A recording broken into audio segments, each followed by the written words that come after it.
Welcome to this quiet journey through the restful world of medieval knights and their sleeping hours. A video created with one simple purpose in mind: to help you relax, unwind, and gently drift into deep and peaceful sleep. This is not a dramatic tale of battles or grand adventures, but rather a slow, calm, and intentionally monotonous exploration of how knights rested during the long nights of the Middle Ages, how they prepared for sleep in cold stone castles, how they lay down on simple beds after removing their armor, and how the quiet hours of darkness unfolded in fortified homes, remote towers, and military camps scattered across medieval Europe. So let yourself settle into a comfortable position, close your eyes if you wish, and allow this soft narration to carry you gently through the stillness of medieval nights. There is nothing urgent here, nothing that requires your attention. Only the slow rhythm of history and the peaceful repetition of nightly routines that took place hundreds of years ago. And as we move forward, the pace will slow even further, the details will become softer, and the words will blend together like the quiet breathing of a sleeping knight in a dimly lit chamber. So rest now, and let us begin this long and gentle drift through the nighttime world of medieval rest and slumber. The evening hours in a medieval castle began quietly, as the last light of day faded beyond thick stone walls and narrow windows, and the sky turned from pale gray to deep blue and then to black. And inside the castle, in the great hall and the smaller chambers above, torches were lit one by one, their flames small and steady, casting long shadows across the stone floors and up the curved walls, and the air smelled faintly of smoke and burning tallow. A familiar scent that filled every corner of the fortress as night descended, and the knights who had spent the day training in the courtyard or riding through the surrounding lands now returned to the warmth and shelter of the castle, their boots heavy on the stone steps, their voices low and tired, and they moved slowly through the corridors, past tapestries that hung still and silent on the walls, past doorways that led to empty rooms, and they made their way toward the chambers where they would sleep. And the castle itself seemed to settle into quietness, as if the stones themselves were breathing more slowly, and the wind outside pressed gently against the walls, a soft and constant presence that could be heard if one listened carefully, a low murmur that never quite stopped, and the guards on the walls above walked their slow circuits, their footsteps echoing faintly in the night air, and the knights below prepared for rest, for the long hours of stillness that would carry them through to morning. And there was no urgency in any of this, only the familiar rhythm of evening routines, the closing of heavy wooden doors, the placing of swords and daggers on hooks and tables, the removal of belts and cloaks, and the gradual shedding of the day's concerns as each man turned his thoughts toward sleep. In the chamber where a knight might sleep, the room was small and simple, with stone walls that radiated a damp coolness even in summer, and in winter the cold was more profound, a deep chill that seeped through every surface and made the air itself feel heavy, and the floor was covered with rushes, dried plants and grasses that had been scattered there to provide a thin layer of insulation and to absorb moisture, and these rushes crackled softly underfoot, a quiet rustling sound that accompanied every movement. And in one corner of the room stood a narrow bed, a simple wooden frame with a thin mattress stuffed with straw or perhaps wool if the knight was of higher rank, and over the mattress were layered rough woolen blankets, heavy and coarse but warm, and sometimes a fur pelt if such things were available. And beside the bed was a small wooden chest where the knight kept his few personal belongings: a spare tunic, perhaps a comb, a small knife, and maybe a religious item, a cross or a prayer book bound in worn leather. And on the wall hung a hook where his sword rested when he was not wearing it. And the sword itself was a simple thing, functional and well used, the blade nicked in places from years of service, the grip wrapped in old leather that had molded to the shape of his hand. And there was a single candle on a small table, its flame wavering slightly in the drafts that moved through the room, and the light it gave was weak, just enough to see by, casting a small circle of pale yellow glow that did not reach the corners. And beyond that circle, the shadows were thick and unmoving, and the knight, standing in the middle of this small space, began the slow process of preparing for sleep. And there was no rush, no need to hurry, only the quiet repetition of actions performed every night. And the silence of the castle pressed in around him, a silence broken only by the faint crackle of the candle, the distant sound of wind, and the soft rustle of fabric as he moved. The removal of armor was always the first task, though not all knights wore full armor every day, and those who did often required assistance. But in the privacy of his chamber, a knight might remove lighter pieces himself, unbuckling the straps of a leather jerkin,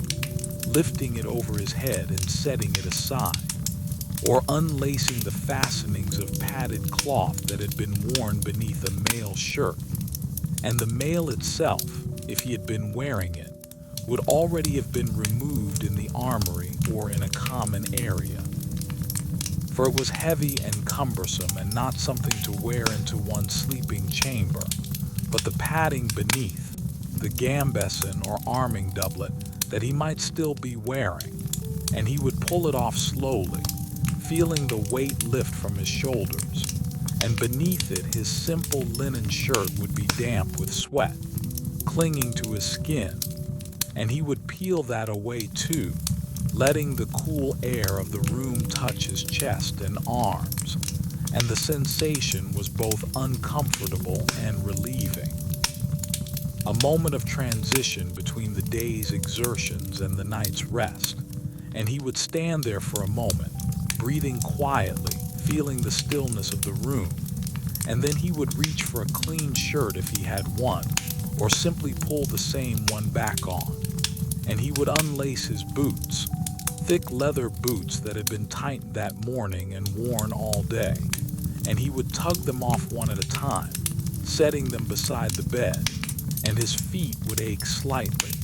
a dull throbbing from hours of standing and walking.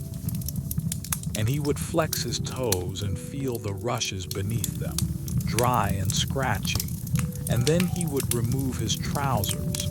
the heavy woolen hose that reached to his waist, and he would hang them over the edge of the chest or drape them across a stool, and he would stand there in just his linen undergarments, the room cold against his skin, and he would move toward the bed, pulling back the blankets, revealing the rough surface of the straw mattress beneath, and he would sit down on the edge of the bed, and the frame would creak slightly under his weight, a soft wooden groan that was familiar and expected, and he would pause there, sitting in the dim candlelight, and he would think of nothing in particular, or perhaps he would think of the day that had passed, of the training exercises, the conversations, the meals, the ordinary details that filled the hours, and then he would lower himself onto the mattress, swinging his legs up and pulling the blankets over himself. And the wool was scratchy against his skin but warm, and he would adjust the blankets,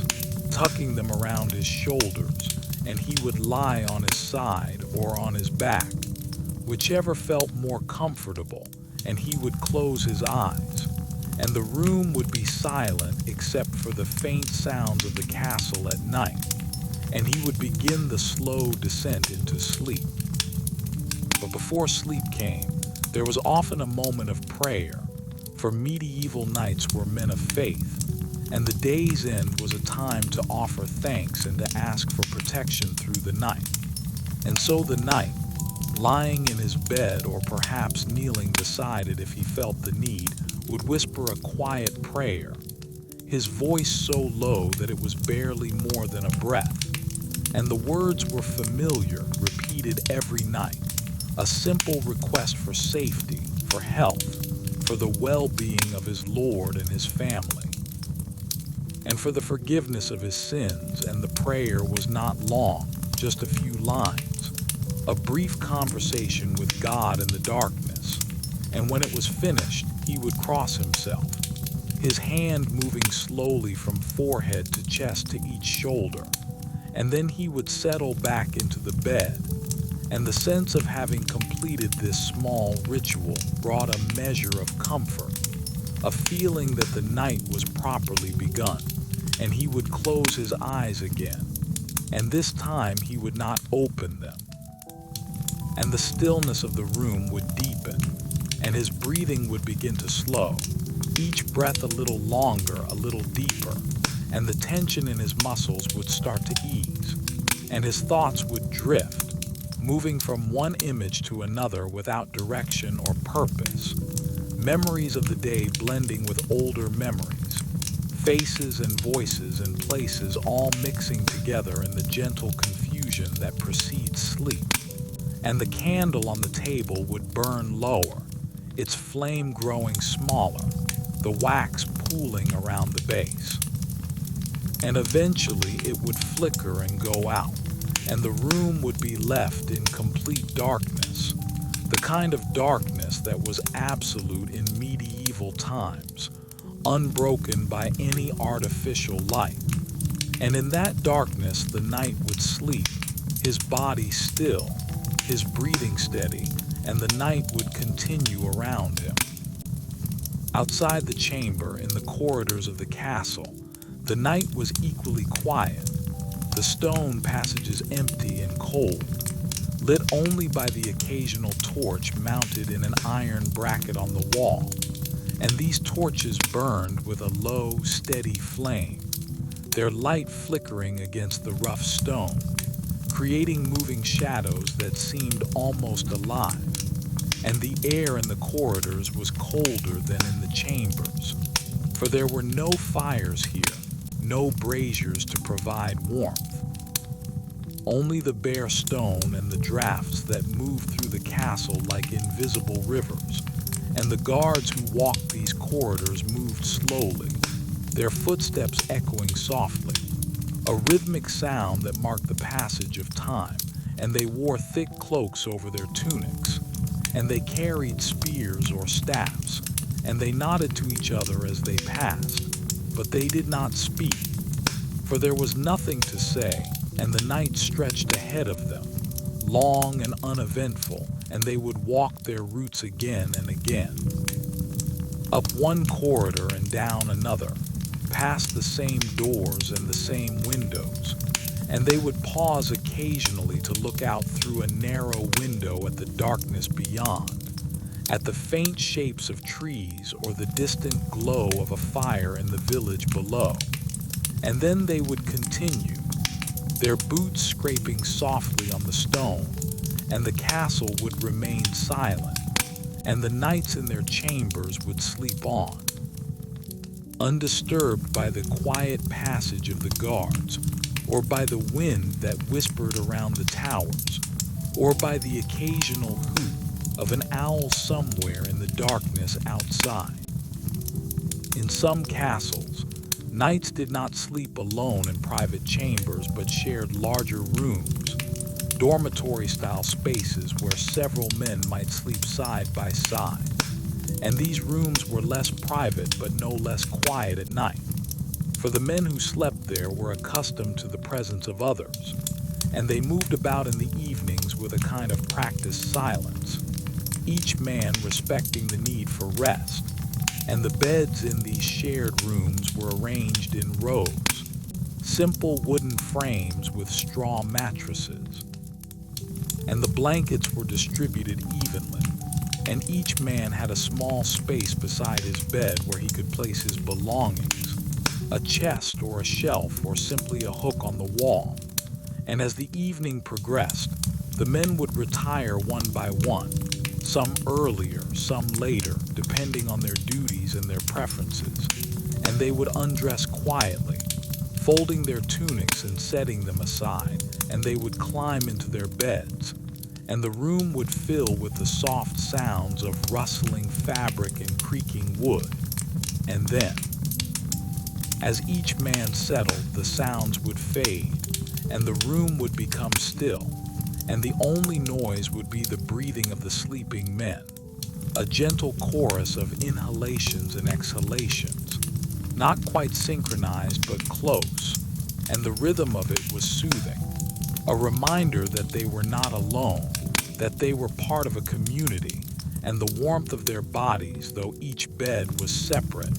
seemed to combine in the air of the room, making it slightly less cold than the corridors outside. And the single torch or candle that burned near the door would cast a dim light over the rows of beds, and the shadows would lie heavy in the corners, and the night would pass slowly, each hour blending into the next, and the men would sleep deeply, their bodies exhausted from the day's labors, and their dreams, if they had any, were simple and soon forgotten. In winter, the cold was a constant companion, and the nights were especially harsh, for the stone walls of the castle, which provided such excellent defense during the day, became conductors of cold at night, and the temperature inside could drop until breath became visible in the air, small clouds of vapor with each exhalation, and the nights would pile on extra blankets, and some would sleep in their clothes, wearing tunics and even cloaks to bed, and they would curl up tightly under the covers, trying to conserve warmth, and the straw in the mattresses would rustle with every movement, and the wooden frames of the beds would creak, and despite the discomfort, sleep would come eventually, for the body's need for rest was stronger than the discomfort of the cold, and the nights would drift into unconsciousness, and their muscles would relax, and they would stop shivering, and the night would hold them in its grip, and outside the wind would howl around the castle walls, a fierce and relentless sound, but inside, in the chambers and dormitories, the wind was only a distant murmur, muffled by the thick stone, and the nights would sleep through it, undisturbed, their bodies accustomed to the conditions, and morning would seem a long way off, an impossible distance, and yet the night would pass as all nights do, one slow hour at a time. The preparation for sleep was not always a solitary activity, and in households where a knight was married, his wife might assist him, helping to unlace his garments, to fold his clothes, to prepare the bed, and these tasks were performed with a quiet efficiency, a partnership built on years of shared routine, and the wife would move about the chamber, smoothing the blankets, checking that the door was securely closed, and she would speak softly if she spoke at all, her voice low and gentle, and the knight would respond in kind, and together they would create a small pocket of warmth and familiarity in the cold stone room, and when the preparations were complete, they would both climb into bed, and the bed would be narrow, the space tight, and they would lie close together, sharing warmth, and the knight would wrap an arm around his wife, and she would settle against him, and they would both close their eyes, and the room would fall silent, and their breathing would synchronize, falling into a shared rhythm. And sleep would come to both of them, and the night would enfold them,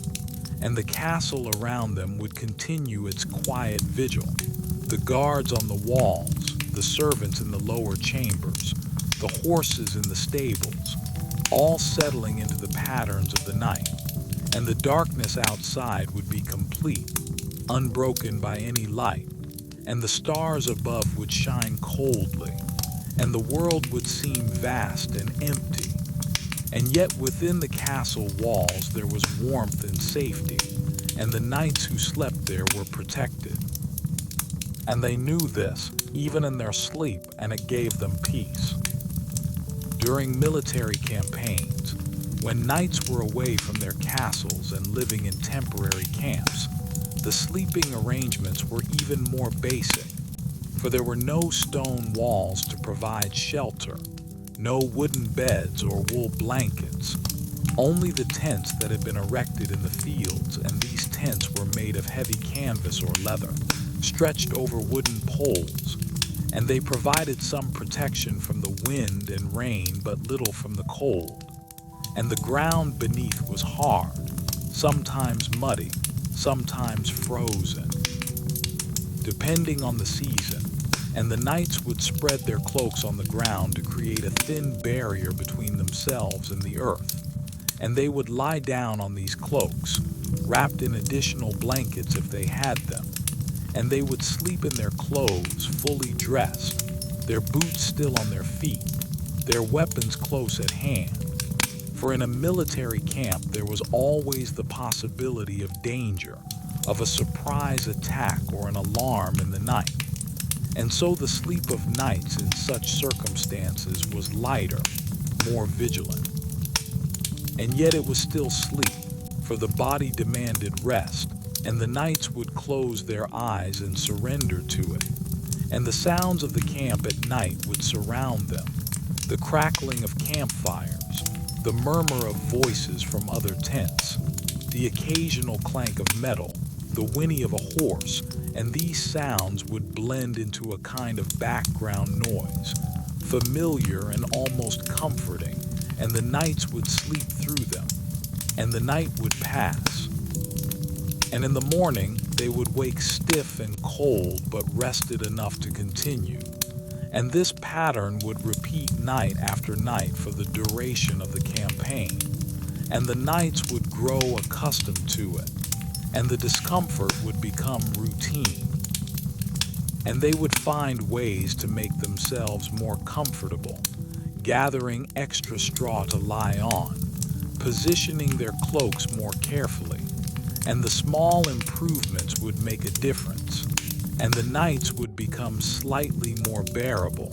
and sleep would come a little more easily. The night watch in a castle was a duty that rotated among the guards and sometimes among the knights themselves, and those who drew the night watch would spend the hours of darkness walking the walls, looking out over the surrounding lands, listening for any sounds that might indicate trouble, and the work was monotonous and tiring, for there was rarely anything to see or hear, and the hours passed slowly, each one feeling longer than the last, and the guard would pace back and forth along the same stretch of wall, his footsteps steady and rhythmic, and he would pull his cloak tighter around himself, trying to keep warm, and he would look up at the sky, at the stars that moved imperceptibly across the heavens, and he would mark the passage of time by their positions, and he would think of his bed,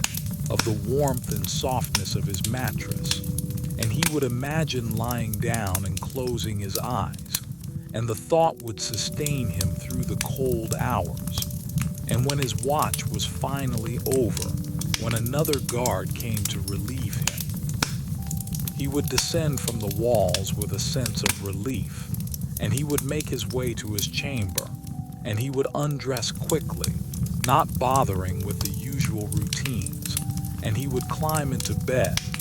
and sleep would come to him almost instantly, a deep and dreamless sleep, and he would not stir until morning, and even then he would wake reluctantly, his body heavy with exhaustion, but the sleep would have restored him, and he would rise and begin another day. The mattresses that Knight slept on were far from the comfortable beds of later centuries, and they were filled with straw that had been gathered from the fields and dried and stuffed into a rough cloth sack, and the straw would shift and settle under the weight of the sleeper, creating lumps and uneven surfaces, and sometimes the straw would poke through the fabric, sharp little ends that prickled against the skin, and the knights would adjust their positions, trying to find a spot where the mattress was more even. And they would succeed for a while, but then they would shift in their sleep, and the straw would redistribute itself, and they would have to adjust again,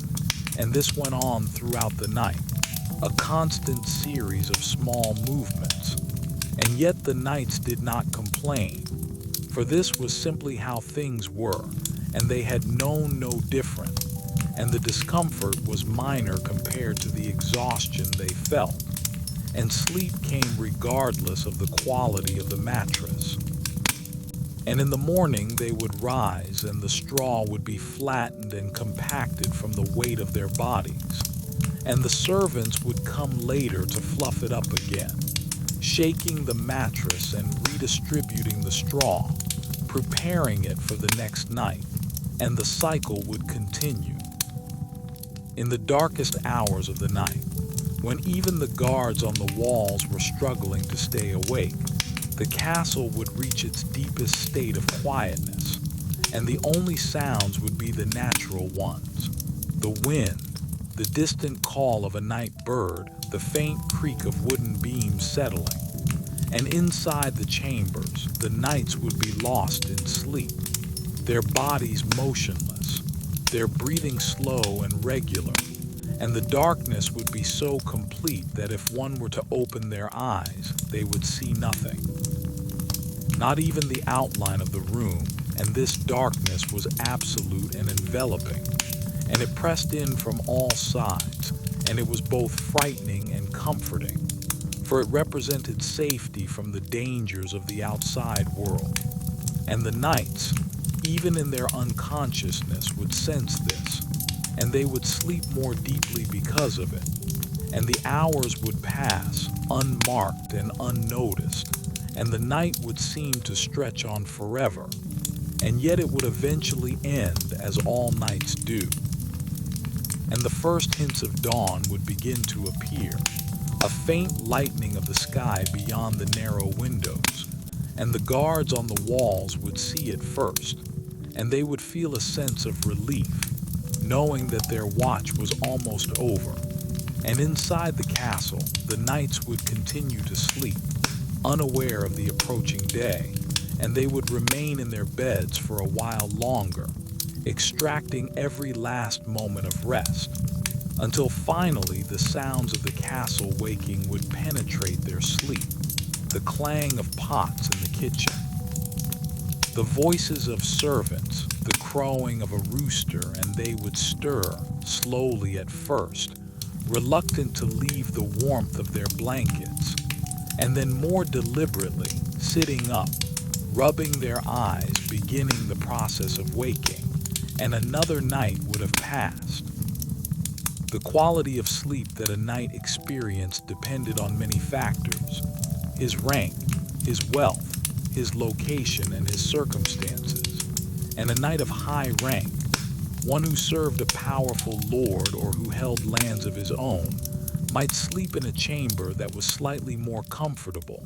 with a thicker mattress, perhaps filled with feathers instead of straw, and with better blankets, softer and warmer, and the room might have a small fireplace where a fire could be kept burning through the night, providing both light and warmth. And such a knight might also have a servant who would attend to his needs, helping him to undress, preparing his bed, and ensuring that everything was in order before he retired. And the servant would then withdraw, leaving the knight to his privacy, and the knight would lie down in his more comfortable bed, and he would pull the softer blankets over himself, and he would feel the warmth of the fire on his face, and sleep would come easily, and the night would pass in greater comfort. But even so, the basic routines were the same: the prayer before sleep, the closing of the eyes, the slow descent into unconsciousness, and the long hours of darkness. And in the morning he too would wake and begin another day. And the differences between his experience and that of a lower-ranked knight were matters of degree, not of kind, for all knights, regardless of rank, shared the same fundamental relationship with sleep, the same need for rest, the same vulnerability in the darkness, and the same dependence on the security provided by the castle walls. In the countryside, in manor houses and smaller fortified residences, knights who lived away from the great castles experienced their own versions of medieval sleep, and these homes were often quieter, less populated, with fewer guards and servants, and the night would fall over them with a gentleness that was different from the heavy silence of a castle. And the knight who lived in such a place would retire to his chamber after an evening spent with his family, and the chamber would be modest, with a single bed, a small table, a chest for belongings, and perhaps a window that looked out over fields or forests. And the knight would undress slowly, hanging his clothes on a peg, and he would kneel beside the bed to say his prayers, and his wife might already be in the bed, waiting for him. And when his prayers were finished, he would climb in beside her, and they would speak quietly for a few moments, discussing the events of the day, making plans for the morrow, and then they would fall silent. And the knight would close his eyes, and his wife would do the same, and together they would drift into sleep, and the house around them would settle, the wooden beams creaking softly, the shutters on the windows rattling slightly in the wind, and outside the night would be alive with the sounds of the countryside, the rustling of leaves, the chirping of insects, the distant howl of a wolf, and these sounds would be familiar and non-threatening, part of the natural order, and the knight and his wife would sleep through them, undisturbed. And the night would pass peacefully, and in the morning they would wake to the sound of birds and the light of the sun streaming through the window, and they would rise and begin another day in the cycle of medieval life. The bedding that covered the mattresses was simple but effective, layers of wool and sometimes linen, rough to the touch but warm, and these blankets were heavy, their weight providing a sense of security, and they would be piled on in winter, 2 or 3 or even 4 layers, until the sleeper was buried beneath them. And in summer the number of layers would be reduced, sometimes to just a single sheet, for the nights were warmer and the need for insulation was less, and the blankets would be washed occasionally, though not frequently, for washing was a laborious process, and the water had to be heated and the blankets had to be scrubbed by hand and then hung out to dry, and so most of the time they were simply aired out, shaken and beaten to remove dust and insects, and then folded and stored or placed back on the bed, and they would retain the smell of their user, a mixture of sweat and smoke and the general mustiness of medieval life. And this smell was not unpleasant, merely familiar, and the knight would not notice it, for it was the smell of home, and he would pull the blankets up to his chin, and he would feel comforted by their presence, and sleep would come, and the night would enfold him. Sometimes in the night a knight would wake, roused by some small sound or by the need to relieve himself, and he would lie there for a moment, disoriented, trying to remember where he was. and then awareness would return, and he would recognize the familiar shapes of his chamber, the dark bulk of the chest, the faint glow of embers in the fireplace if there was one, and he would lie still, listening, trying to determine what had woken him, and he would hear nothing out of the ordinary, just the usual sounds of the night. And he would decide that it was nothing, and he would close his eyes again, but sleep would not return immediately, and he would lie there, his mind wandering, thinking about things that had happened, or things that might happen, or nothing in particular, just a stream of disconnected thoughts. And gradually his thoughts would slow, and the fragments would become less distinct, and he would feel himself drifting again, slipping back into the darkness, and his breathing would deepen, and his muscles would relax, and sleep would reclaim him, and the rest of the night would pass without further interruption. The cycles of the seasons affected the nights in medieval castles, and in spring and autumn the temperatures were moderate, and the nights were neither too cold nor too warm, and sleep came easily, and the nights would rest well, and in the mornings they would wake refreshed, and the days would be filled with activity, and the pattern would repeat night after night, season after season, year after year, and the rhythms of life in a medieval castle were deeply connected to these natural cycles. And the knights who lived there were attuned to them, and they shaped their routines accordingly, and sleep was a central part of these routines, a necessary pause in the constant activity of medieval life, a time when the body could rest and repair itself, and the mind could let go of the concerns of the day.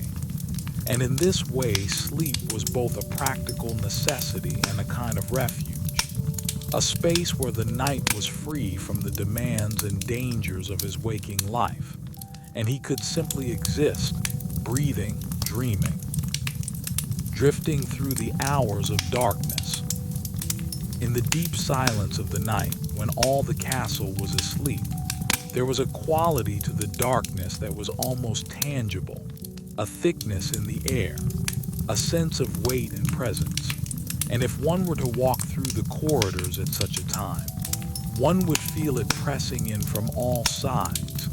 and the light of a torch would seem feeble against it, a small circle of illumination that only emphasized the vastness of the surrounding dark, and the footsteps would echo strangely, and the shadows would seem to move.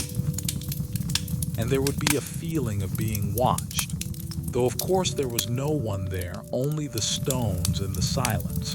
and the guard walking his rounds would quicken his pace slightly, not out of fear exactly, but out of a desire to be past this section of corridor, to reach the next torch, to see the familiar outline of a doorway or a window. And the night would continue, unchanging, and the guards would complete their circuits, and the knights in their beds would sleep on, and the darkness would remain, patient and imperturbable, waiting for the dawn. The dreams that nights might have were rarely recorded, for dreams were not considered important in the practical world of medieval life, and yet they surely dreamed, as all people do, and their dreams would have been shaped by their experiences,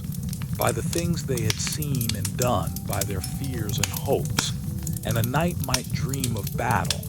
reliving past conflicts, or he might dream of home, of his family, or he might dream of strange and impossible things, landscapes that didn't exist, creatures that were part animal and part human, and these dreams would pass through his sleeping mind like shadows, leaving little trace, and in the morning he might remember fragments, images that didn't quite make sense, feelings of unease or joy or confusion, but mostly he would remember nothing, and the dreams would be lost, dissolved in the light of day, and he would rise from his bed and go about his duties, and the dreams would be forgotten, and the cycle would continue. The sense of time during the night was different from during the day, for there were no clocks in most medieval castles, and the hours were marked only by the changing position of the stars, or by the calls of the night watch, or by the instinctive sense that the body develops when it is attuned to natural rhythms. And a knight lying awake in the middle of the night might wonder how long he had been asleep, or how long until dawn, and he would have no way of knowing precisely, only a vague feeling. And this uncertainty added to the strangeness of the night, the sense that time itself had become fluid, that the hours could stretch or contract without warning, and this was both unsettling and oddly freeing, for it meant that the night existed outside the normal structures of daily life, and in that space a knight could let his mind wander, could think thoughts that he would not think during the day, and then sleep would return, and the thoughts would dissolve, and the night would move forward, hour by hour, toward morning.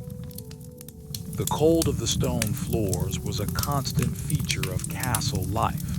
and even in summer the stones retained a chill, and in winter they were icy to the touch, and knights would avoid walking barefoot, and they would keep their boots or slippers near the bed, and when they rose in the morning they would slip their feet into these immediately,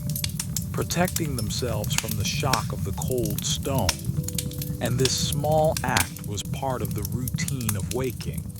and it marked the transition from the warmth of the bed to the reality of the day. And the cold would seep up through the boots, but it was bearable,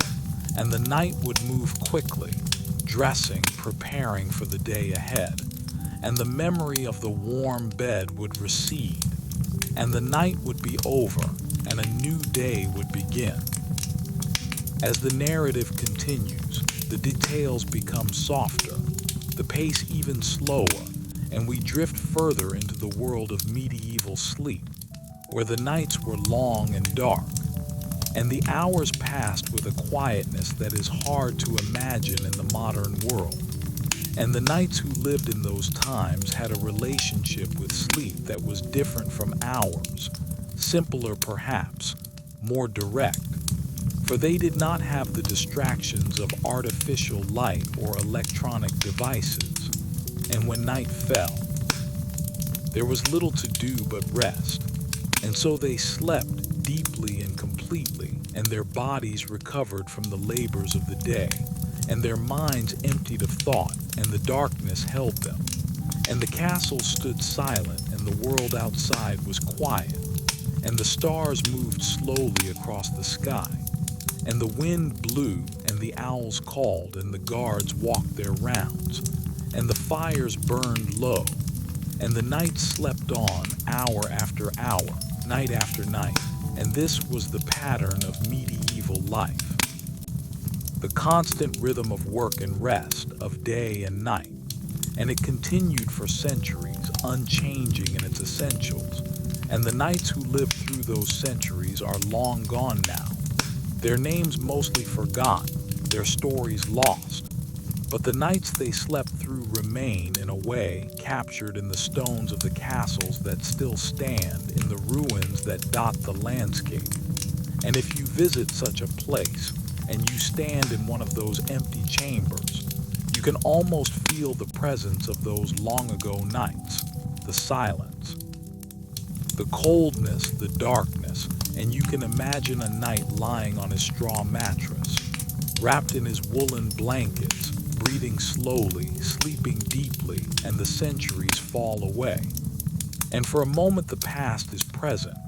and you understand something of what it meant to live in that time, to rest in those places. And the night seems to stretch out endlessly, and the modern world recedes, and there is only the quiet and the dark, and the slow passage of time. The blankets would be pulled tight around the shoulders, and the body would curl slightly, seeking warmth, and the straw beneath would rustle with each small movement. and then the body would still, and the breathing would slow even further, and the sleep would deepen, and the night would continue, and the wind outside would blow, and the torches would burn, and the guards would pace, and the world would turn, and the darkness would remain, and the night would sleep. And morning would come eventually, but not yet, not for many hours, and there was no need to think about morning. No need to think about anything, only the gentle pull of sleep, the gradual release of consciousness, the slow drift into nothing, and the night would hold everything, and the silence would be complete, and the darkness would be absolute, and there would be nothing but rest, nothing but the quiet breathing, nothing but the stillness, and the hours would pass, uncounted and unmarked. And the sleep would continue, deep and dreamless, and the night would rest, and the castle would rest, and the world would rest, and the night would go on, and on and on in an endless rhythm of darkness and quiet, and the sleep would be profound, and the rest would be complete.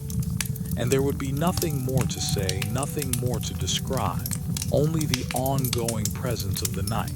the continuing silence, the perpetual darkness, and the sleep that filled all the spaces in between, and the night would sleep. And the stones would stand, and the wind would blow, and the stars would move, and the night would be simply and entirely a time of rest, a time of peace, a time of stillness, and nothing would disturb it. Nothing would interrupt it, and the sleep would go on, and the darkness would go on, and the quiet would go on, and the world would fade away, and there would be only the night and the sleep and the endless, gentle drift into nothing. The mattress beneath the sleeping night would compress further as the night wore on, the straw settling into the shape of his body, molding itself to his weight, and there would be a slight warmth where his body pressed against the fabric, a small pocket of heat that developed slowly over the hours, and this warmth would be comforting in the cold room, a gentle reminder that the body was alive, that it was generating heat even in sleep,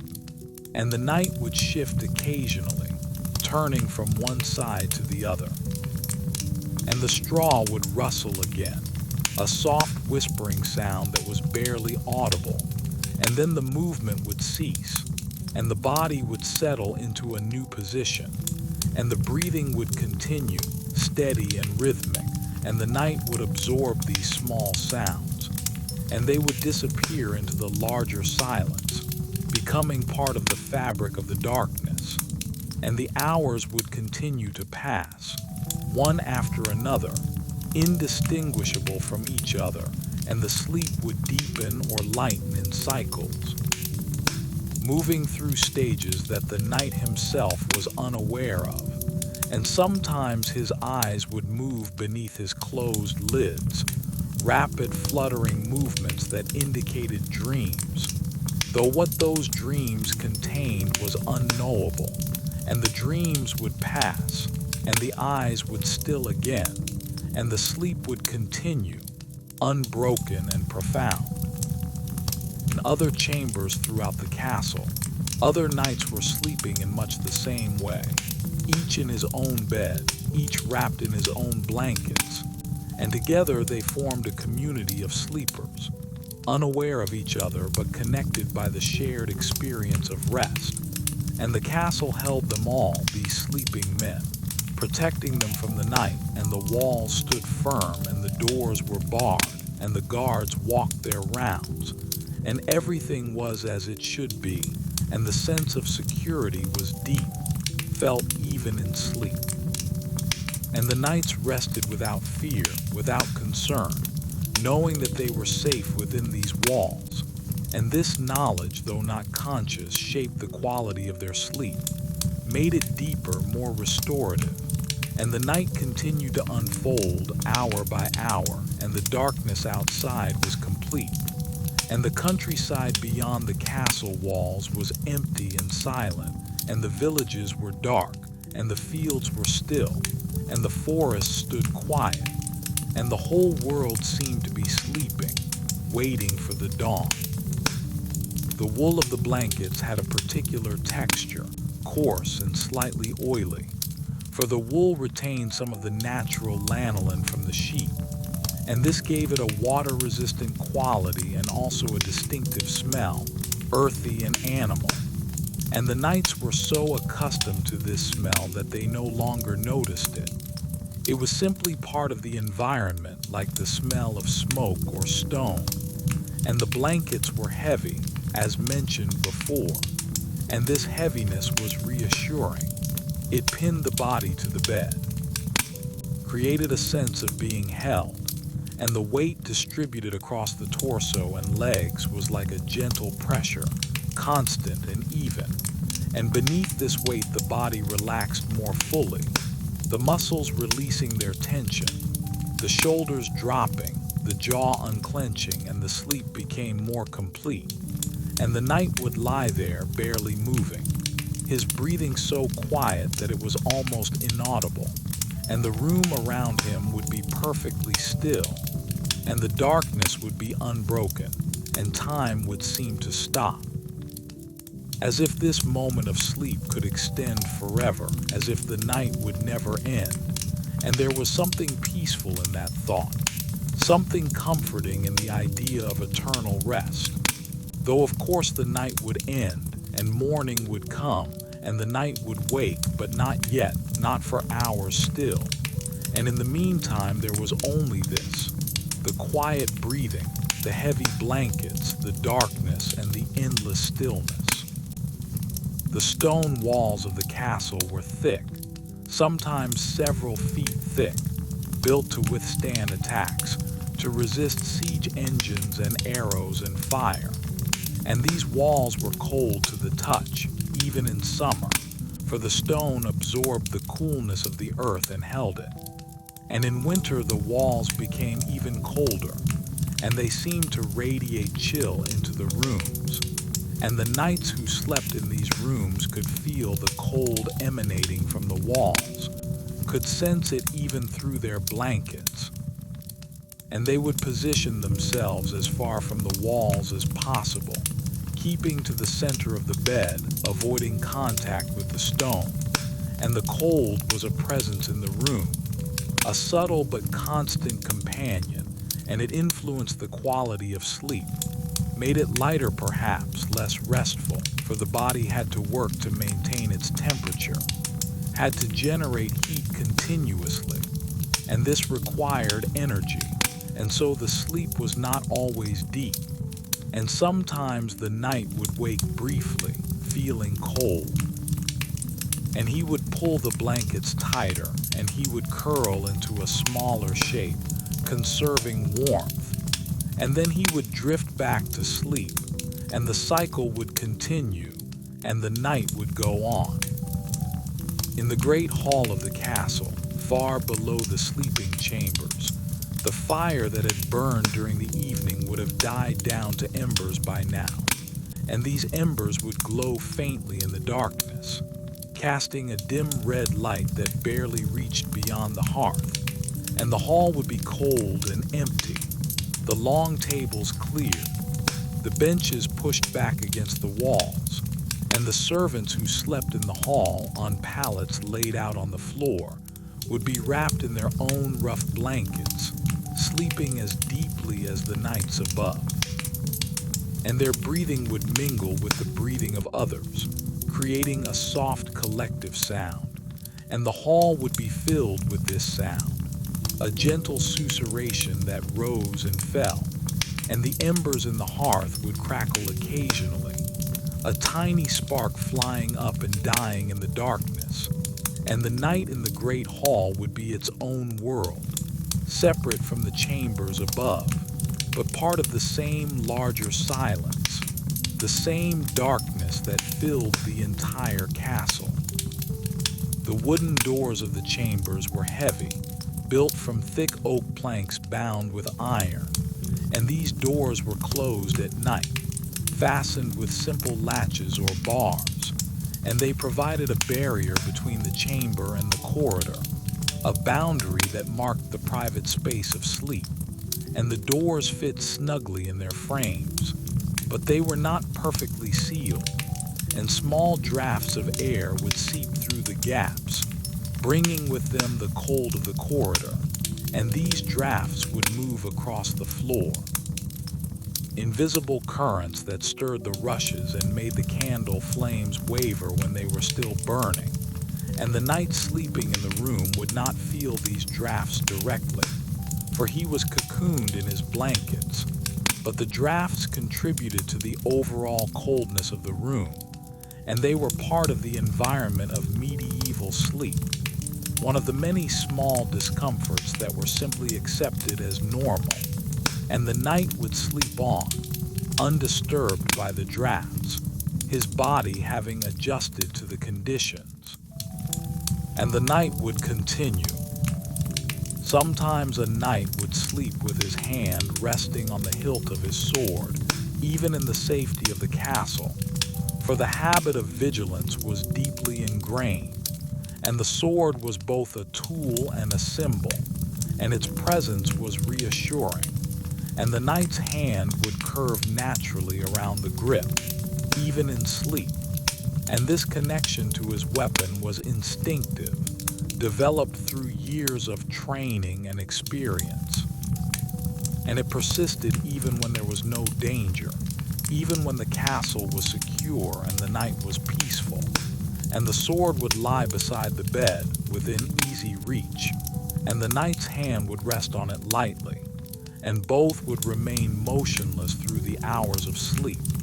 And in the morning when the knight woke, his hand would still be there, and he would release the sword and stretch his fingers, stiff from holding the same position all night, and he would begin his day. But during the night the sword had been a silent companion, a link to his identity as a warrior, even in the vulnerable state of sleep. The prayers that knights offered before sleep were often brief and formulaic,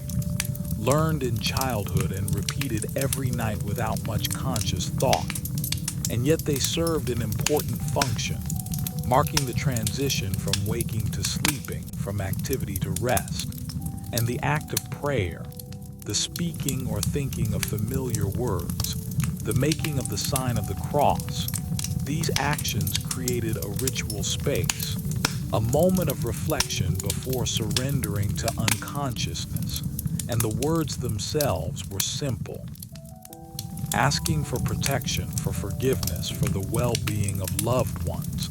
and they were spoken with sincerity, even if they were automatic.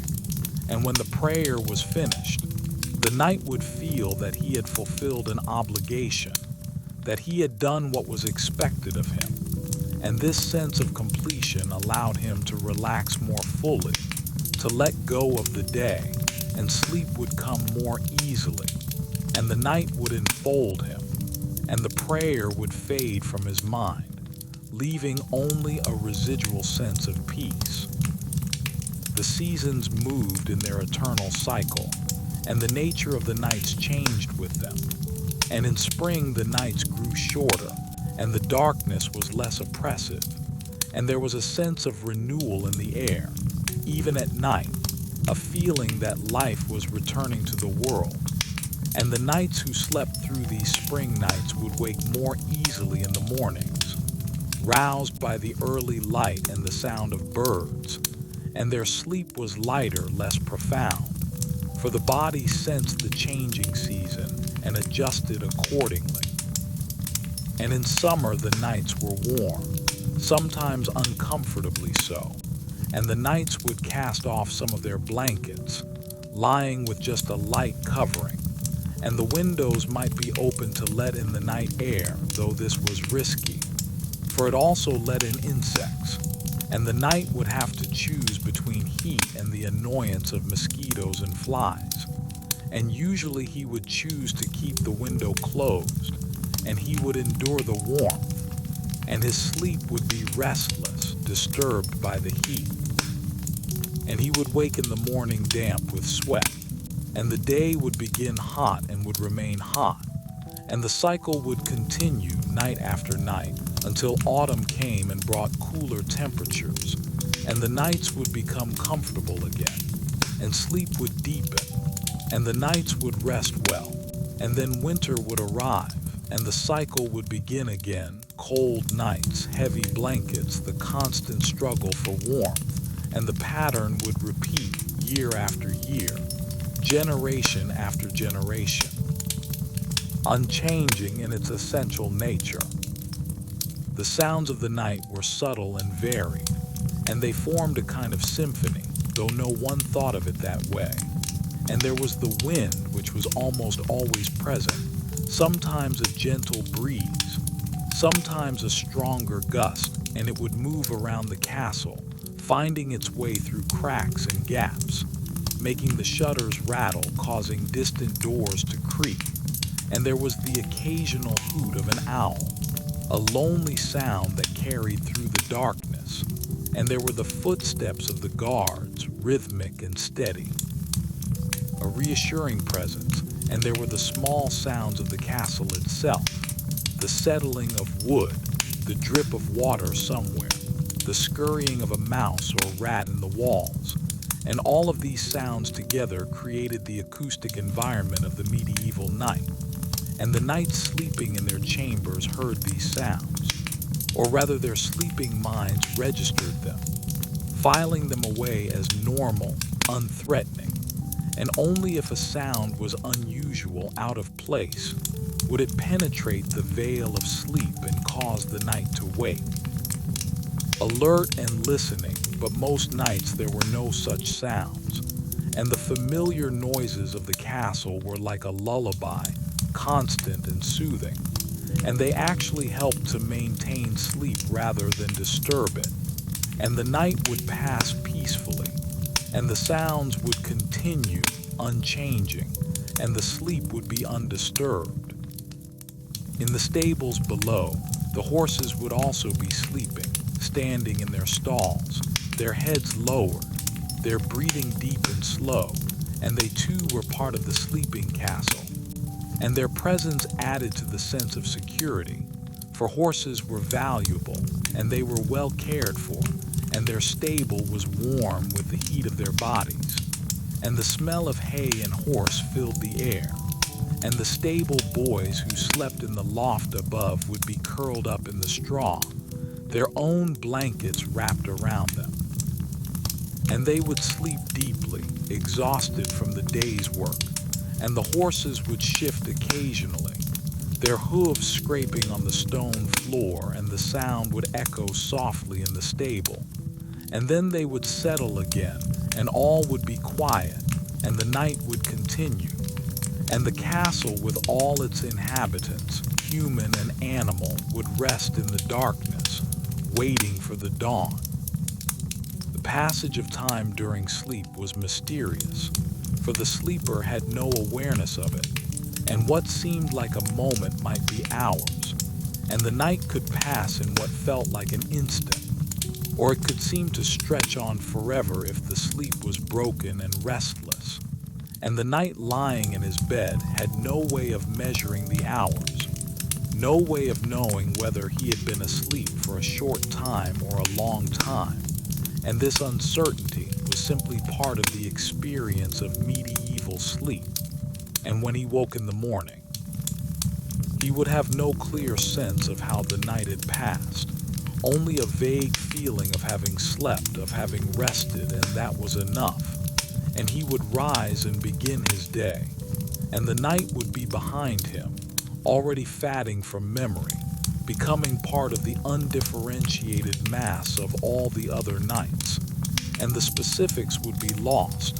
and only the pattern would remain, the endless repetition of sleeping and waking, night after night, year after year. The texture of the linen undergarments that knights wore to bed was rough against the skin, for the fabric was hand-woven and not finely processed, and it would scratch slightly, especially if it was new. And over time the linen would soften somewhat, becoming more comfortable, but it never achieved the smoothness of modern fabrics,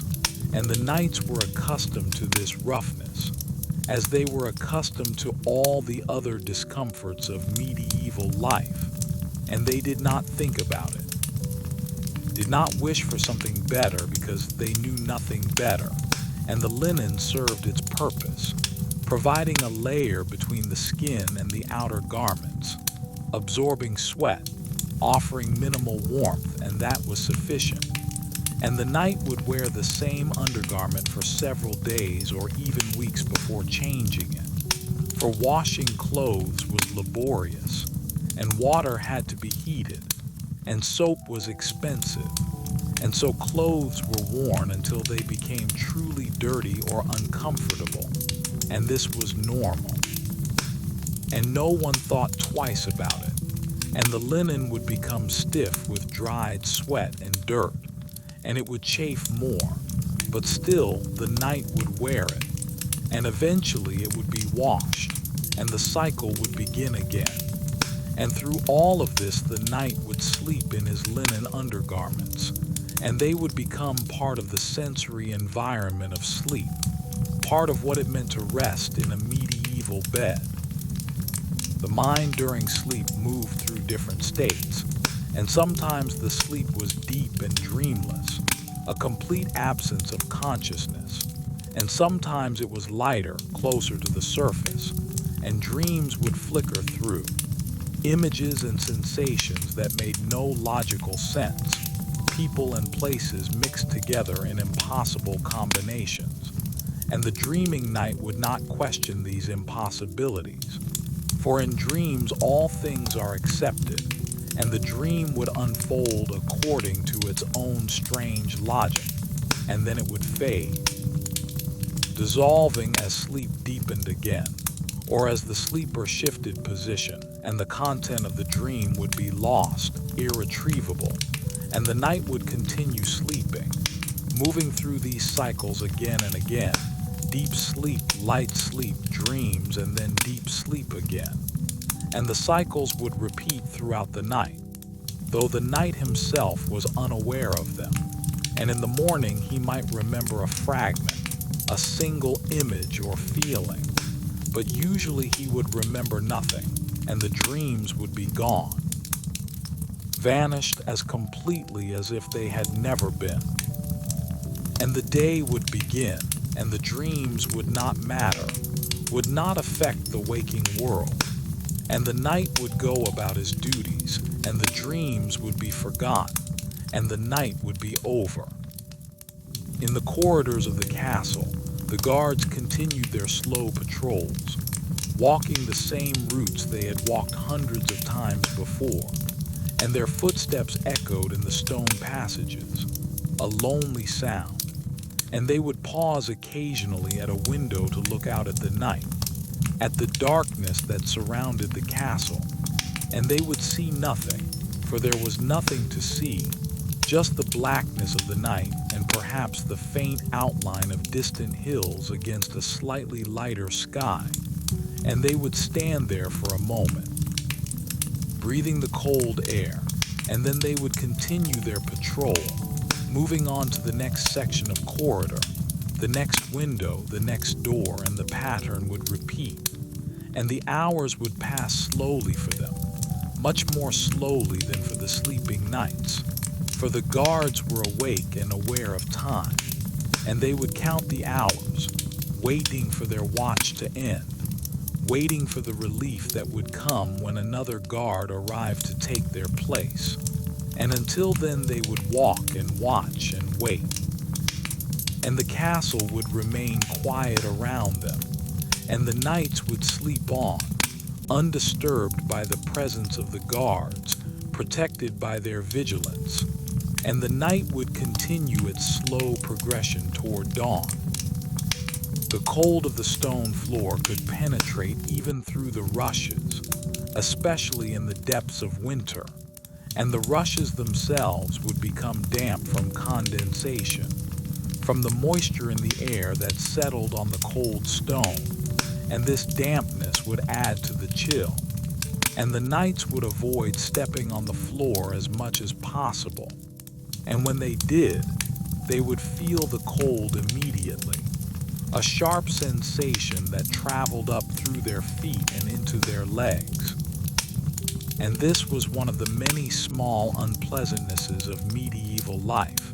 accepted and endured. And in the morning when the knight rose from his bed, he would step quickly across the floor, moving as fast as possible to where his boots waited, and he would thrust his feet into the boots, and the leather would be cold and stiff. But it was better than the bare floor, and he would dress quickly, eager to leave the cold chamber and move to somewhere warmer, perhaps the hall where a fire would be burning. And the memory of the cold floor would stay with him for a while, a lingering discomfort, but it would fade as the day progressed, and by evening he would have forgotten it, and the cycle would repeat night after night, the same cold floor, the same quick dash to the boots, the same temporary discomfort, and this was simply how things were. The concept of privacy in medieval times was different from what we understand today, and even knights of high rank often shared sleeping spaces,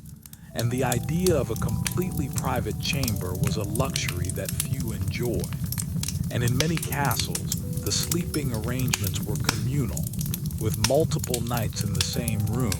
or with family members sharing space. And this meant that the sounds of other people sleeping were always present. The snoring, the rustling of blankets, the occasional cough or snore. And these sounds became part of the background noise of sleep, familiar and expected. And the knights learned to sleep through them, to filter them out. And in a way, the presence of others was comforting, a reminder that one was not alone, that the community was there, even in sleep. And the shared warmth of multiple bodies in a room also helped to ward off the cold. And so the lack of privacy was both a practical and a social reality, accepted without question. And the knights would sleep in close proximity to each other, and they would wake in the morning and go about their day. And the lack of privacy would not trouble them, for they had never known anything else. The weight of the woolen blankets pressed down on the sleeping body, and beneath that weight the body became still, and the breathing became even more regular, and the sleep deepened into its most profound phase. And in this phase there was no awareness, no sensation, no thought, only the complete absence of consciousness, and the body performed its restorative functions, repairing tissues, consolidating memories, maintaining the systems that kept life going, and all of this happened automatically, without any conscious direction, and the knight sleeping beneath his blankets was unaware of any of it. He was simply absent, gone into the depths of sleep, and the knight held him there, suspended in that state of non-being, and the hours passed, unmarked and uncounted, and gradually, slowly, the sleep began to lighten, moving back toward the surface, and the deepest phase passed, and the body stirred slightly, shifting position, and the sleep continued but in a lighter form, and dreams began to flicker again. Brief and fragmentary, and the knight moved closer to waking, though he was not yet awake, and the darkness outside began to change, imperceptibly at first, the black becoming slightly less absolute, and the first hints of dawn appeared on the eastern horizon, though no one in the castle saw them yet, and the guards on the walls were too tired to notice, and the knights in their beds were still sleeping, and the world held its breath, waiting for the moment when night would transform into day. The transition from deep sleep to lighter sleep was gradual and imperceptible, a slow rising through layers of consciousness that the sleeping knight had no awareness of, and his body remained still under the heavy blankets. But something within was changing. Some internal process was moving him closer to wakefulness, though that moment was still far off, and the breathing continued its steady rhythm, in and out, in and out, a sound so soft that it could barely be heard. Even in the profound silence of the pre-dawn hours, and the room around him remained dark, completely dark, for there were no windows in some of the inner chambers,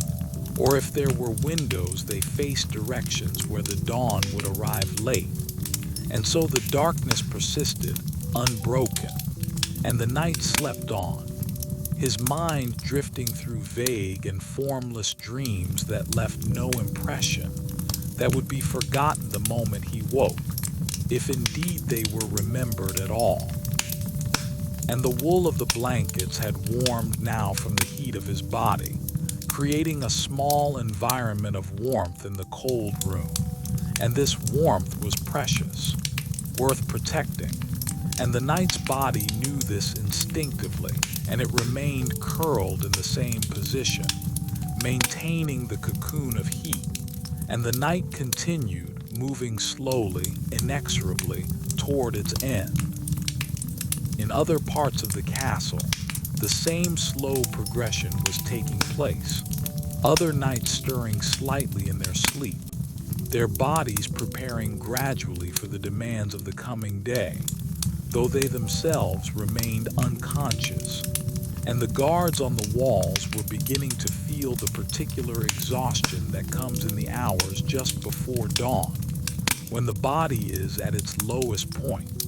when alertness is hardest to maintain, and they would lean against the battlements, fighting the urge to close their eyes,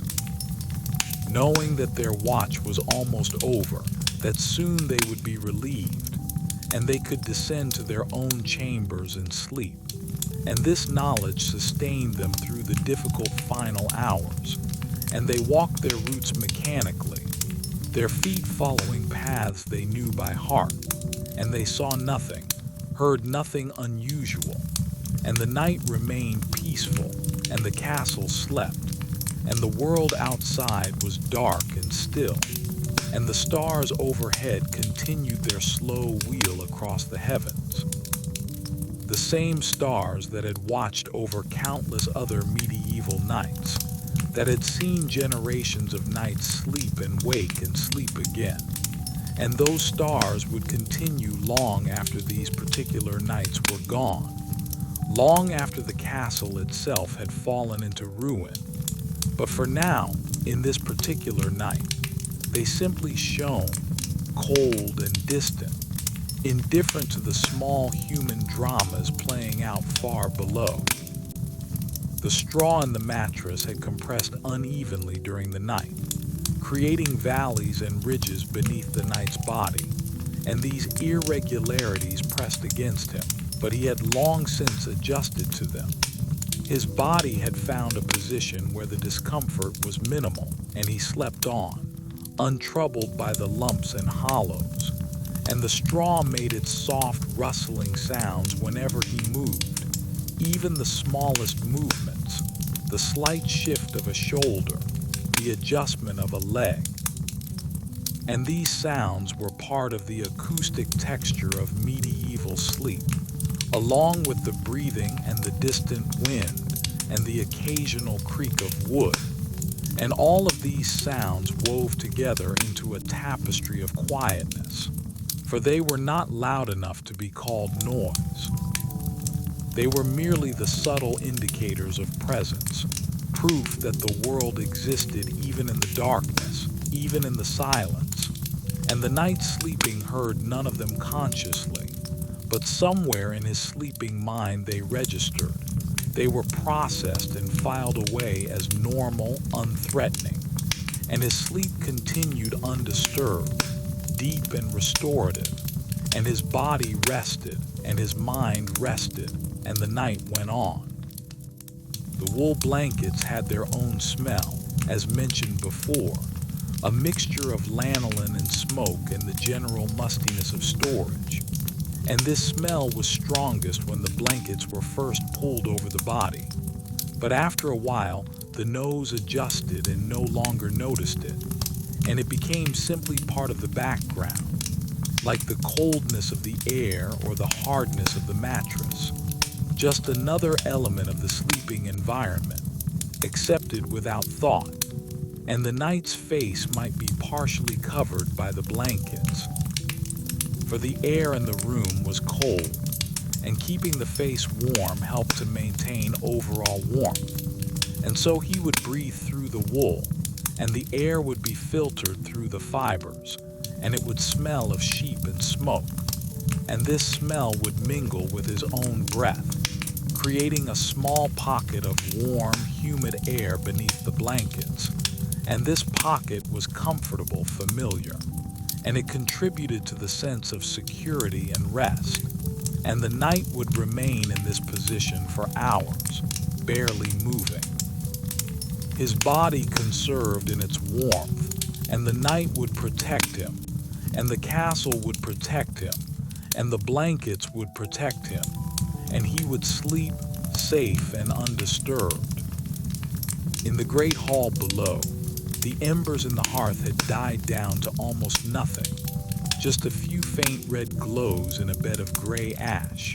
and these embers gave off almost no light, and the hall was as dark as any other part of the castle, and the servants sleeping on their pallets on the floor were motionless bundles, barely distinguishable from the shadows around them, and their breathing created a collective sound that rose and fell gently, and the hall was cold now, for without the fire there was no source of warmth, and the cold air settled over everything, and the servants were wrapped tightly in their blankets, their bodies curled into tight balls, trying to conserve heat, and they slept as deeply as anyone else in the castle, perhaps more deeply, for their work was hard and physical, and their bodies demanded rest, and they would sleep until they were woken by the first stirrings of dawn activity, by the sound of someone reviving the fire, by the clatter of pots being moved in the kitchen. And until then they would remain unconscious, lost in their own dreams or in the absence of dreams, and the hall would be silent except for their breathing, and the darkness would be complete. The doors of the chambers, heavy and thick, muffled sound effectively, and this meant that each chamber was its own world, isolated from the corridors and from the other chambers, and the night sleeping inside was cocooned not only in his blankets but also in this acoustic isolation, and the sounds of the castle, such as they were, did not penetrate, or penetrated only as the faintest whispers, barely perceptible, and this isolation contributed to the depth of sleep, for there were no sudden noises to startle the sleeper, no unexpected sounds to pull him toward wakefulness, and he could sink into sleep completely, surrendering to it without reservation, and the night would hold him there in that state of complete rest, and nothing would disturb him until the morning came and brought with it the sounds of activity, the voices of servants, the opening of doors, the beginning of another day. But that was still hours away, and in the meantime there was only the silence, the darkness, and the profound stillness of deep sleep. The body's internal processes continued throughout the night, the heart beating steadily, the lungs expanding and contracting, the blood flowing through veins and arteries, carrying oxygen and nutrients to every part of the body, and the digestive system working slowly on the evening meal, breaking it down, extracting what was useful, preparing to expel what was not. And the brain, even in sleep, remained active, processing information, consolidating memories, maintaining the countless automatic functions that kept the body alive. And all of this happened without any conscious awareness. The knight sleeping peacefully had no idea of the complex orchestration taking place within his own body. He was simply absent, gone into the realm of sleep, and his body carried on without him, performing its duties faithfully, keeping him alive, keeping him healthy, preparing him for the next day. And the night was long enough for these processes to complete their work. And when morning came, the knight would wake refreshed, or at least as refreshed as one could be after sleeping on a straw mattress in a cold stone room, and he would rise and begin another day, and his body would be ready. The darkness in the chamber was so complete that it had a quality of presence, as if it were not merely the absence of light but something more substantial, something that filled the space, that pressed against the walls and the floor and the sleeping figure on the bed. And in this darkness the knight was invisible, even to himself if he were to open his eyes, for there was nothing to see, no shapes, no shadows, only the uniform blackness that surrounded everything. And this darkness was both frightening and comforting. Frightening because it represented the unknown, the unseen, the potential for danger, but comforting because it also represented safety, the protection of walls and doors, the security of being hidden from the world. And the knight, sleeping in this darkness, felt both of these things without being conscious of them, and his sleep was shaped by them. And the darkness held him as surely as the blankets did. And the night went on, unchanging, unrelenting, the darkness persisting hour after hour, waiting for the first light of dawn to challenge it, to begin the slow process of dissolution that would end with the full brightness of day. But that process had not yet begun, and the darkness remained absolute. In the camps where knights slept during military campaigns, the conditions were rougher still, and the darkness was less contained, for there were no stone walls to define it, only the thin fabric of the tents, and the wind could move the tent walls, causing them to flutter and snap. And this movement was audible, a constant rustling sound that filled the tent, and the knights sleeping inside would hear this sound, or rather they would register it in their sleeping minds, and it would become part of their dreams perhaps. Or it would simply be background noise, something to sleep through, and the ground beneath them was hard and often damp, and the cold would seep up through their cloaks and blankets, and the sleep they achieved was lighter, less restful, but it was still sleep, and it still served its purpose, and the knights would wake in the morning stiff and cold but alive, and they would rise and prepare for another day of marching or fighting, and the pattern would repeat night after night, until the campaign was over and they could return to the relative comfort of their castles. And even then, the memory of those cold nights in the field would stay with them, would make the castle beds seem luxurious by comparison, though in truth they were hardly comfortable at all by modern standards. The rhythm of breathing was perhaps the most fundamental sound of the night, the most constant, the most essential, and in a room where multiple knights slept, their breathing would create a pattern, not synchronized exactly, but harmonious in a way, a gentle rise and fall of sound that filled the space, and this collective breathing was like the breathing of the castle itself, as if the building were alive, as if it too needed to inhale and exhale, and the knights contributing to this collective breath were unaware of it, each lost in his own sleep, but together they created something larger, a presence, a sense of life. And the darkness carried this sound, amplified it perhaps, or simply made it more noticeable in the absence of other sounds. And the breathing would continue through all the hours of the night, never stopping, always present. A reminder that life persisted even in the deepest darkness, even in the stillest hours, and the night would hold this breathing, would protect it, and morning would come eventually. And the breathing would continue, faster now as the nights woke and began to move. But during the night it was slow, steady, peaceful, the sound of rest, the sound of sleep. The guards on the walls could see the stars more clearly than anyone else in the castle, for they were outside, exposed to the sky. And on clear nights, the stars would be brilliant, countless points of light scattered across the blackness, and the guards would look up at them during their patrols, and they would recognize certain constellations, patterns that had been pointed out to them, and they would use these patterns to mark the passage of time, for the stars moved slowly across the sky,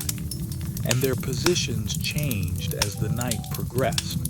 and a guard who knew what to look for could estimate the hour by the location of certain stars. And this knowledge was practical, useful, but it was also something more. It was a connection to the wider world, a reminder that the castle and its inhabitants were part of something larger, something vast and incomprehensible. And the guard standing on the wall looking up at the stars would feel small, insignificant, and yet also part of the eternal order. And this feeling was both humbling and oddly comforting. And then he would look away, back down at the darkened landscape, back to his duties. And he would continue his patrol, and the stars would continue their slow wheel overhead, indifferent and eternal. The morning was still far away, and the sleep continued, and the nights in their beds remained motionless, their bodies at rest, their minds wandering through dreams or suspended in dreamless void, and the castle around them stood firm, its walls thick and strong, its doors barred, its defenses manned by tired but vigilant guards, and everything was as it had been for hours, and everything would remain so for hours more. For the night was long, longer than it sometimes seemed during the day. And the darkness stretched out in all directions, covering the countryside, covering the forests and fields, covering the villages and the roads, covering everything in a blanket of blackness that was broken only by the stars above and the occasional distant fire. And in this darkness the world rested, humans and animals alike, all sleeping or trying to sleep, all waiting for the dawn, and the nights in the castle were part of this larger pattern, part of the universal need for rest, and they slept on. Undisturbed, unaware of the slow turning of the earth, unaware of the gradual approach of morning, aware only of the immediate sensations of warmth and darkness and the gentle pull of sleep. The wool fibers of the blankets trapped air between them, and this trapped air provided insulation, keeping the warmth of the body close, preventing it from escaping into the cold room. And this was the fundamental principle of medieval bedding, to create layers to trap air, to build up insulation. And the more layers one had, the warmer one would be, and wealthy nights might have multiple blankets, 3 or 4 or even more, piled one on top of another, creating a substantial weight, but also creating significant warmth. And beneath these layers the night would be comfortable, or at least tolerable even on the coldest nights, and he would sleep better knowing that he was warm or warm enough, and the blankets would shift slightly as he moved in his sleep, but they would remain in place, covering him, protecting him, and the weight of them was reassuring, substantial, real, something that could be felt even in sleep. And this physical presence was important. It anchored the sleeper to the world. reminded him that he was embodied, that he existed in physical space. And the night would pass, and the blankets would remain faithful and constant, doing their work without complaint. And in the morning, the night would push them aside, feeling suddenly cold as the warmth escaped, and he would dress quickly, eager to restore his warmth through movement and clothing. But during the night, the blankets were everything. They were the barrier between comfort and misery, between rest and sleeplessness. And they performed their function well. The servants who slept in the castle had their own rhythms of rest, different from the knights, for their days began earlier and ended later, and their sleep was often more fragmented, interrupted by duties that had to be performed at odd hours. But when they did sleep, they slept deeply, their bodies exhausted from physical labor, from carrying water and wood, from cleaning and cooking and serving. And their beds were simpler than those of the knights, pallets on the floor, thin mattresses stuffed with straw. Rough blankets, but they made do, and they slept where they could, in corners of the great hall, in alcoves off the kitchen, in the stables, in the storage rooms, wherever there was space. And they were accustomed to discomfort, to cold, to hardness. And they did not complain, for this was their lot, and they accepted it. And they slept when they could, grateful for whatever rest they managed to get. And their dreams, if they had them, were probably no different from anyone else's. A mixture of the day's experiences and deeper concerns, anxieties and hopes and fears, all jumbled together in the strange logic of dreams. And in the morning they would wake early before the knights, and they would begin their work, reviving fires, preparing food, opening doors, and the castle would come slowly to life, and the night would be over,